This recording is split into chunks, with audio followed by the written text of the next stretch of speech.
Pondok Pesantren Ikhwan Muslimin putra dan putri berpusat di Sulawesi Selatan, tepatnya Perumahan Entes Madani, Kabupaten Goa, sementara menjalankan pembangunan baik untuk putra maupun putri. Ini dipersiapkan untuk 4 lantai yang kira-kira membutuhkan biaya sekitar 1 miliar lebih. Nah, di tempat ini juga akan ada pembangunan masjid 4 lantai khusus untuk putra, khusus untuk putri, khusus juga untuk mahasiswa. Dan di sini ada lapangan-lapangan bola, lapangan voli bagi santri-santri putra, dan ada kolam ikan, dan ada supermarket yang ada di dalamnya. Jadi harap bantuan kepada sahabat-sahabat saya agar dapat memberikan partisipasi. Semoga pondok ini bisa berjalan dengan baik pembangunan fisik maupun pembangunan material. Nah, oleh sebab itu, bagi sahabat-sahabat saya, para simpatisan, mudah-mudahan bisa menyalurkan sebagian rezekinya di Yayasan Ikhwan Muslimin, yaitu BSI rekening 10546652225 atau konfirmasi admin 081 9372 91207.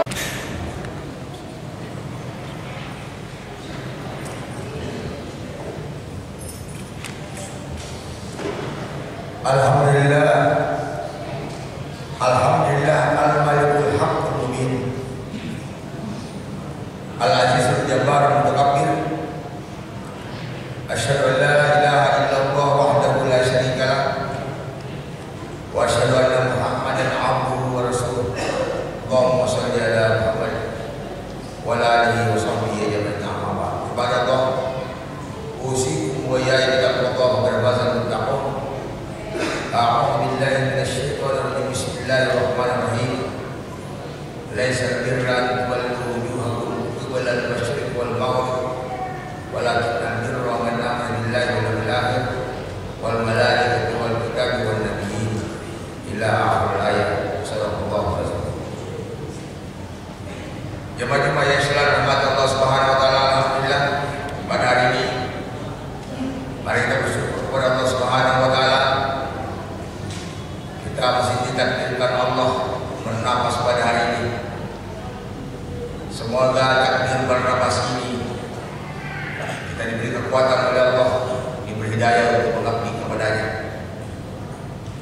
Semoga Allah tidak mencabut hidayah kepada kita, sehingga napas ini kita manfaatkan untuk hal-hal yang sia-sia, hal-hal yang mengikuti nafsu, mengikuti keinginan, mengikuti planning, dan tidak mengikuti planning Allah dan Rasulullah SAW. Salawat kepada Rasul teladan bagi kita sebagai umat Muhammad. Tentunya Rasulullah adalah uswah hasanah, keteladanan dan tertinggi, menjadikan Rasulullah sebagai wali, menjadikan Rasulullah sebagai pemimpin, dan menjadikan Rasulullah adalah kasih sayang daripada orang beriman.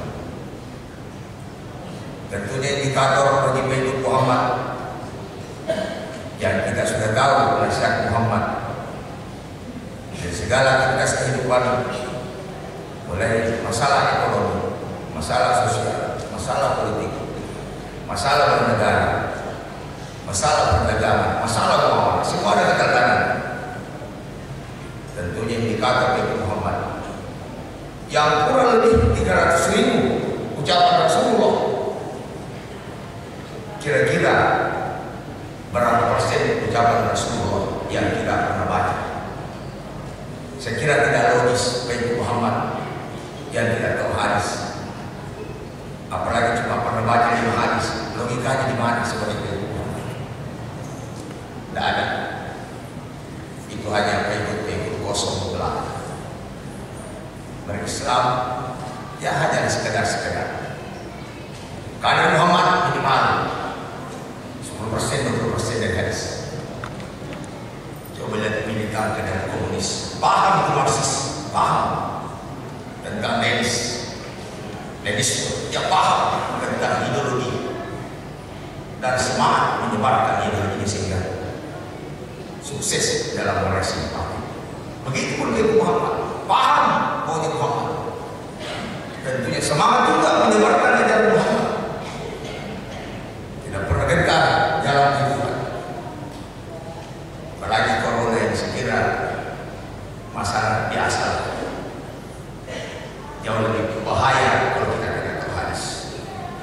Jauh lebih berbahaya kalau tidak memahami Quran yang 666 ayat. Berapa persen? Itu persen. Kejadian terjadi di kata Allah Subhanahu wa taala dalam firman-Nya. Wa ma asabakum min musibah qad asabatum mithlaha kuntum anna hadha. Qul huwa min indi anfusikum. Musibah yang terjadi di dunia adalah ulahmu sendiri, wahai manusia, ulahmu. Jangan salahkan orang yang menyebarkan corona. Jangan salahkan mereka, ulahmu. Katanya yakin kepada Allah. Lima waktu tidak jelas. Di mana lima waktunya? Di mana sholat lima waktu jemaah sekalian? Apa kata lima waktu? Kalau kita jawab dalam penelitian tentang ekonomi, penelitian tentang sains, penelitian di laboratorium, coba teliti berapa persen umat Islam di Sulawesi Selatan dan Makassar dan berapa yang sholat lima waktu jemaah sekalian? Jangan tanya tentang global maupun besar. Tidak ada yang mustahil. Sehebat-hebat manusia ini merencanakan keburukan, tidak ada yang bisa keburukan di sisi Allah Subhanahu wa taala. Corona ini izin Allah. Tidak ada kemampuan manusia. Qad azabatum mithlaha kuntum anha. Qul huwa Allah. Qul huwa min indi anfusikum. Itu karena dosa-dosa manusia. Sebagai orang beriman, insyaallah menikmati segala yang terjadi di dunia ini. Dinikmati tentang ketentuan Allah, dinikmati tentang corona, dinikmati dan bagaimana sendiri apa yang perlu diperlakukan ya, apa yang kami harus lakukan. Menikmati, bukan resah. Sedikit-sedikit bicara susah pekerjaan, bukan susah. Hatimu yang susah mengenal Tuhanmu. Tidak pernah ada orang beriman susah dengan dunia. Susah manakala tidak mengenal Allah Subhanahu wa taala. Dia susah manakala tidak sholat lima waktu dalam rumah tangganya. Dia susah manakala ada anak yang pacaran. Dia susah manakala ada yang buka jilbabnya. Itulah kesusahan yang dipikirkan sehingga menjadi solusi jemaah sekalian. Tidak akan ada makhluk yang hidup di dunia ini manakala rezekinya sudah habis. Yakinkan itu jemaah sekalian. Sehingga ucapan kita tidak melahirkan kemusyrikan dan menyesatkan orang banyak. Susah pekerjaan, susah ekonomi. Jadi telah menjadikan Tuhan Allah Subhanahu wa taala dari Allah Subhanahu wa taala bergeser keinginannya menjadikan uang sebagai Tuhannya. Indikasinya camkan ucapan-ucapannya. Padahal uang tidak pernah membahagiakan manusia. Jemaah sekalian. Ada fatwa yang saya sampaikan pada kesempatan ini. Yang tidak biasa memburukkan yang pertama adalah jasmani. Kesehatan jasmani telah diajar oleh Rasulullah. Pola makan tidak berlebihan, pola tidur kapan waktu yang tidur. Yang mungkin setelah matahari jam 11, jam 10. Jangan tidur setelah asar sebelum isya. Dan kalau kita tidur setelah subuh, itu sebenarnya itu sudah pelanggaran. Jangan salahkan kalau Allah menurunkan penyakit-penyakit yang sekali. Yang kedua, keadaan keduniaan. Ya biasa kita primadona pembicaraan. Dari satpam menjadi direktur, dari guru sekolah menjadi rektor. Ya, dan jabatan-jabatan rendah menjadi pimpinan proyek. Itu karena keduniaan. Dan suatu karena kesuksesan dalam pandangan manusia. Bagaimana pandangan Allah Subhanahu wa taala? Yang ketiga adalah karir keilmuan. Ya, dari SD sampai S3. Dari tidak ahli menjadi ahli ekonomi, sosial, pertanian dan sebagainya. Kita tahu bahwa milik kita di akhirat hanya 3, yaitu amal jariah seperti yang kita lakukan pada hari ini. Anak yang berdoa kepada orang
Salah satu indikator dalam surah Al-Anfal ayat 2 yaitu ketika mendengarkan kalimat Allah, zadathum imana, bertambahlah imannya dan bertekad hatinya. Kalau ingin mengukur indikator tentang kerohanian jiwa sekalian, dengarkan Quran. Indikator kesehatan sudah kita prediksi. Apakah gula ada alatnya? Tensi darah ada, jantung, semua di kesehatan ada alatnya. Bagaimana dengan iman? Ketika mendengarkan ayat Allah, ya, saya pun subhanahu minan nasi ma wallahu an qiblatihim allati kanu 'alaiha. Ketika mendengarkan masjid goyah hati.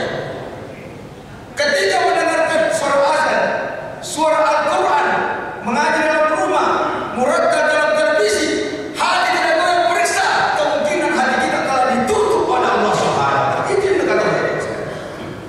Jangan tanya dirinya tentang imannya, pasti diri kita bertanya sudah baik. Jangan tanya imannya dengan temannya, jangan tanya imannya dengan keluarganya, jangan tanya imannya dengan bawahannya. Tanyalah imannya itu kepada yang memiliki, yang beriman kepada Allah Subhanahu wa taala, Al-Quran. Itu kira-kira indikator baik. Jangan sampai yang kita menghabiskan usia sampai tua hanyalah karena jasmani, dia karena keilmuan dan karena keduniaan, tanpa memikirkan karena rohani. Sedangkan ini rohani akan bertanggung jawab di hadapan Allah Subhanahu wa taala dan akan disiksa manakala dia tidak terurus di dunia, dan akan mendapat rahmat manakala terurus sampai ke kiamat. Dan insya Allah rahmat Allah begitu jelas dalam janjinya orang yang cinta dengan rohani. Apalagi indikator jemaah sekalian? Dalam surah Al-Baqarah 152, A'udzubillahi minasyaitonir rajim. Fala takhshawhum wakhshawni wa liyutimma nikmati 'alaikum. Tidak pernah takut dengan kehidupan ini, tidak pernah takut kepada makhluk siapapun. Banyak teman-teman sudah mulai resah. Ustaz tidak ada lagi pekerjaan. Saya sudah dikeluarkan karena tidak mampu kami digaji kondisi ekonomi. Kami sudah jual tanah untuk beli beras. Begitu sedihnya ucapan-ucapan itu. Tidak sedih ketika ya Ustaz saya tidak paham kurang bagaimana diskusi. Saya belum mengenal hadis saya kau siapa sudah kurang. Beda. Tegar tidak pernah takut. Saya sudah kalau Ustaz karena tidak ada beras, alhamdulillah masih saya sehat. Dia bangga, tidak pernah resah. Keresahan itu ketakutan itu juga merupakan krisis iman, dan krisis iman jauh lebih berbahaya daripada krisis tentang ekonomi. Ini perlu saya sampaikan sekalian, karena jangan sampai kita lebih banyak krisis, banyak mengeluh dari syakarku lazidat itu inna kadila lebih bertambah ketika kita mengeluh ekonomi. Allah tambah lagi keluhannya, Allah tambah lagi kurang hartanya, bukan ditambahkan ujian, ditambah karena kita tidak pintar bersyukur kepada Allah Subhanahu. Alhamdulillah Allah saya sehat. Sekalipun pembeli beras tidak ada sebenarnya, saya nikmati Allah. Saya paham tentang kehendaknya Allah. Jadi kalau aku menikmati, jadi kalau jadi ini merupakan kebanggaan buat aku, karena aku yakin tidak mungkin engkau hiduplah saya kalau rezeki itu habis. Dan manakala rezeki habis pasti engkau matikan aku. Jangan goyangkan saya punya kekuatan iman. Jangan goyangkan kekuatan tauhid.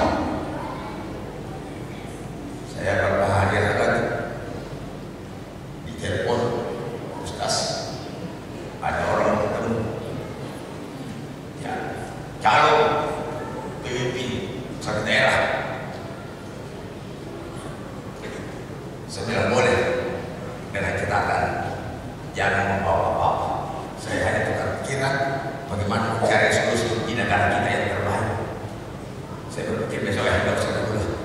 Nanti saudara begini, jangan sampai dipotong saya terkesan lagi tokoh agama gampang dibeli. Inilah urusan ketika ada penderitaan dan ada kenikmatan, kita sulit memisahkan mana yang hak dan mana yang mati. Ini karena korban yang sekalian.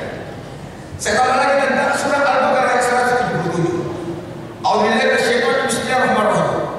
Laisa al-birra an tuwallu wujuhakum qibala al-masyriq wal maghrib walakin al-birra man amana billahi wal yawmil akhir wal malaikati wal kitabi wan nabi. Bukanlah suatu kebaikan itu menghadapkan wajah ke timur dan barat. Bukanlah suatu kebaikan itu cara pandang kita dengan timur dan barat, cara pandang Eropa, cara pandang Amerika, dan cara pandang yang lain, cara pandang timur. Bukan. Walakin al-birra man amana billah. Akan tetapi suatu kebaikan manakala kita beriman kepada Allah Subhanahu wa taala. Mari tugas kita sebagai Muhammad adalah membalik dakwah, dan seluruh yang ada di dalam zaman Rasulullah, semua sahabat adalah membalik. Semua sahabat terlibat menyampaikan kebenaran. Semua. Ada 5 yang profesional seperti hafal Quran dan hadis. Misalnya Anas bin Malik, Ibnu Umar, Abu Hurairah. Ada juga seperti Bilal. Sampaikanlah walau satu ayat.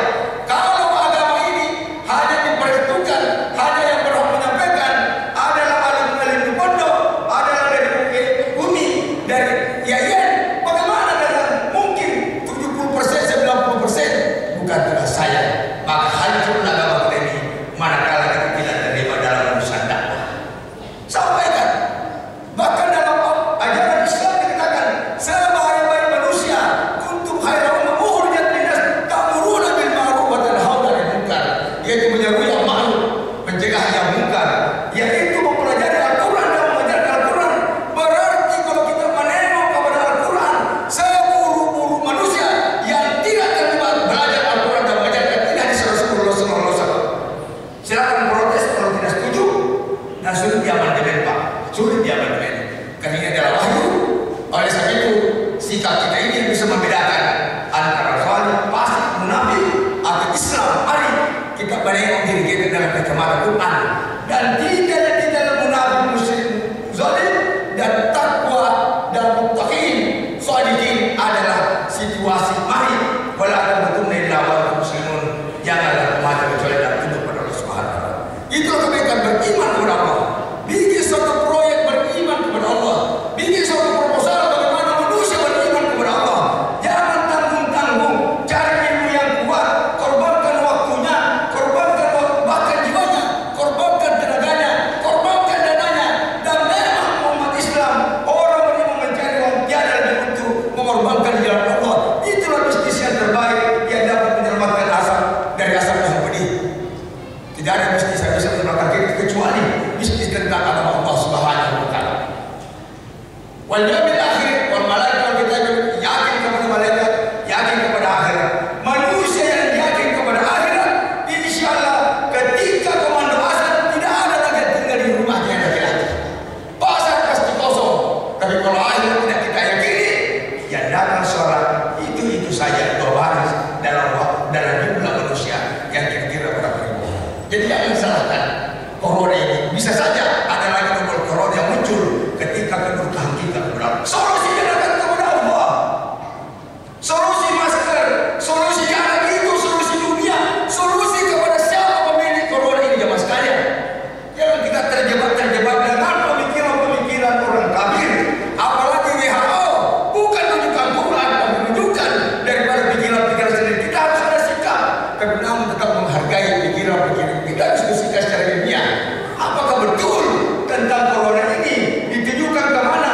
Apakah betul surveinya bahwa ahli jamaah banyak kena corona? Jangan-jangan yang jalan terus jamaah kita buktikan. Bukan kita harus menanti buka dan kita ikut-ikutan dalam pandangan-pandangan orang kafir. Selanjutnya, yang dikatakan beriman wa atal mana rahmi sabil qurba wal yatama wal masakin wal miskin. Waktu singkat saya berdebat bahwa salah satu proyek rohani yang kuat mengeluarkan dananya, hartanya kepada kerabat, ibnu sabil dan yatim miskin. Berarti yang rusak rohaninya tidak pernah berinfak baik kerabat apalagi yatim. Ini indikatornya dalam satu ayat. Baru satu ayat. Sabil qurba wal miskin wa sabil tujuan Islam. Wa qama as-salat wa menegakkan salat. Parkir kendaraan ketika komando azan.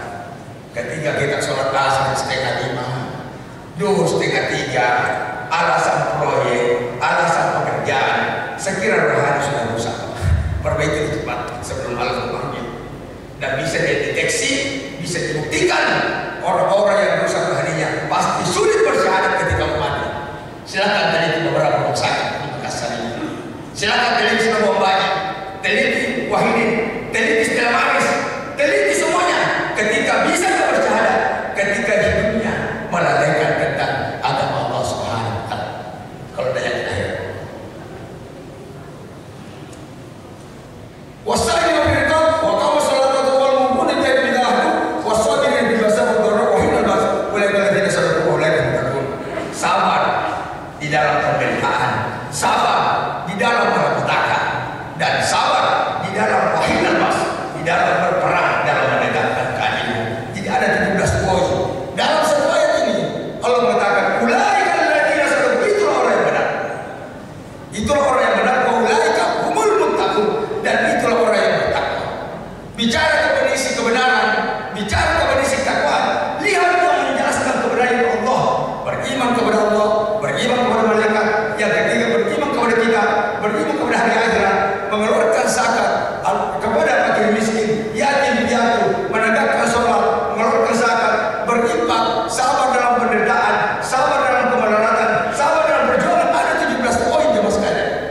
Sudah lalai sholat, tidak pernah berinfak, suka mengeluh. Saya kira itulah bukti kerohanian kita yang rusak. Mari, ini baru satu ayat tentang kebenaran dan takwa, dan ratusan ayat lagi yang menjelaskan tentang orang bertakwa. Mungkin ribuan yang ada di Al-Quran. Sangat sayang sekali manakala jangan dibaca. Mari kita mengambil inisiatif semua sebelum Allah memanggil kita. Buka Quran terjemahan di rumah, buka hadis terjemahan di rumah, suruh buka keluarga terjemahan dan Quran di rumah. Saya Quran sudah ditinggalkan umat Islam, sudah ditinggalkan. Kita membuka Quran hanya waktu kecil, ketika mau kawin, yang terakhir ketika mati baru ada bendera putih. Di mana logikanya kita bisa menegakkan yang hak? Hasilnya semua gampang disogok. Bahkan disogok itu jauh lebih baik daripada kita. Kita sudah jauh. Analisa potensi kebenaran, analisa potensi masuk neraka, itu perlu kita analisa sebagai pengamat. Kalau mau katakan pengamat politik, berapa persen kemungkinan kita masuk neraka? Semoga ayat yang kami baca ini, dan semoga ayat-ayat yang lain bisa merasa kepada kita, dan kita cinta kepada Al-Quran, kita cinta kepada Rasulullah, kita siap bertarung berhujjah secara ilmiah kepada siapapun. Sayang kebenaran ini sudah tidak ada ruang lagi di televisi, sudah tidak ada ruang lagi di tempat-tempat yang lain. Yang diberikan ruang yang bisa mengikuti selera-selera yang penentu-penentu. Mari insya Allah, sekiranya masih ada waktu, ya sekalian, tidak apa-apa kita menderita di dunia sedikit demi itu kemakan akhirat. Barakallahu fi Al-Quran Al-Karim wa nafa'ana bihi kepada kita dilakukan. Innahu wasbir.